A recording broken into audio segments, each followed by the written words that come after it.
बिस्मिल्लाहिर्रहमानिर्रहीम। अस्सलाम वालेकुम। एक चोर बादशाह के महल में चोरी करने के इरादे से गया। रात का वक्त था और महल के एक कमरे से बादशाह और उसकी बीवी की गुफ्तगू की आवाज आ रही थी। वो खड़े होकर सुनने लगा। अगरचे ऐसा सुनना गलत है, नाजायज है, चोरी है, लेकिन चोर तो चोरी ही करने आया था, तो उसे सुनने में क्या चीज मायने होती। आखिर वो चोर ही तो था। उस चोर ने सुना कि बादशाह अपनी बीवी से कह रहा है कि मैं अपनी बेटी की शादी ऐसे आदमी से करूंगा जो नहायत मुत्की और परहेजगार हो, बहुत अल्लाह वाला हो। जब चोर ये बात सुन रहा था तो उसके दिल में ख्याल आया कि क्यों ना मैं कुछ ऐसा बनकर दिखाऊं कि बादशाह मेरे ही साथ शहजादी की शादी कर दे। दिल में एक हिरस पैदा हो गई। अब वो चोरी करना तो भूल गया, लेकिन धोखा देने पर उतर आया और घर जाकर बहुत देर तक सोचने लगा कि किस तरह मैं इस बात में कामयाब हो सकता हूँ। फिर एक तदबीर उसकी समझ में आई कि बादशाह के महल के करीब एक मस्जिद है। उसमें जाकर बुजुर्गाना लिबास पहनकर और उनकी वज़ाकता अख्तियार करके वहां दिन रात इबादत में मशगूल होकर बैठ जाऊं तो शायद ये बात बादशाह तक जरूर पहुंचेगी कि कोई आदमी यहाँ ऐसा मुत्की परहेजगार है जो दिन रात अल्लाह की इबादत में मसरूफ है। तो हो सकता है कि बादशाह की निगाह मेरे ऊपर पड़ जाए और मैं शहजादी से शादी के लिए चुन लिया जाऊं। ये उस चोर का एक नहायत हकीर और जलील दुनियावी मकसद था जिसके लिए उसने ये इरादा किया।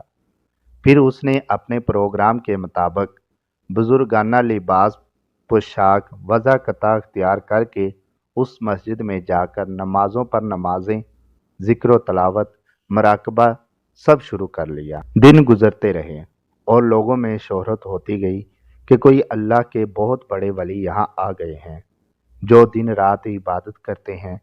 यहाँ तक कि ये बात बादशाह तक पहुँच गई कि यहाँ कोई अल्लाह वाले आकर बैठे हैं, जवान, ज़हदो इबादत में लाजवाब, तकवा तहारत में बेनज़ीर। जब बादशाह को ये बात मालूम हुई तो उन्होंने अपने इरादे के मुताबिक गौर व फिक्र शुरू कर दिया कि शहजादी के मुताल्लिक जो सोचा था उसके लिए इसी का इंतखाब क्यों ना कर लिया जाए। बादशाह ने इस सिलसिले में गुफ्तगू के लिए अपने वज़ीर को भेजा। वज़ीर उस शख्स के पास मस्जिद में पहुंचा और बाअदब होकर उससे कहा कि मैं आपकी खिदमत आलिया में बादशाह की तरफ से एक पैगाम लेकर आया हूँ। उसने पूछा, क्या पैगाम है? वज़ीर ने बताया कि बादशाह ने कई साल पहले ये फैसला कर लिया था कि वह अपनी बेटी का निकाह एक ऐसे शख्स से करेंगे जो बड़ा मुत्की और परहेजगार हो, अल्लाह वाला हो, और वो उसकी तलाश में थे। तो नज़र इंतखाब आप पर आकर रुक गई, लिहाजा बादशाह ने मुझे भेजा है कि इस सिलसिले में मैं आपसे गुफ्तगू करूं। ये शख्स जो दरअसल इसी तमन्नाओ आरजू में यहाँ आकर बैठा था, बहुत देर तक वज़ीर की गुफ्तगू सुनता रहा। इसके बाद उसकी आंखों में आंसू जारी हो गए। वज़ीर ने पूछा कि क्या बात है, तो कहने लगा कि आज जो पैगाम लेकर आप आए हैं, ये पैगाम मुझे मंजूर नहीं है। वज़ीर ने कहा कि क्यों मंजूर नहीं है?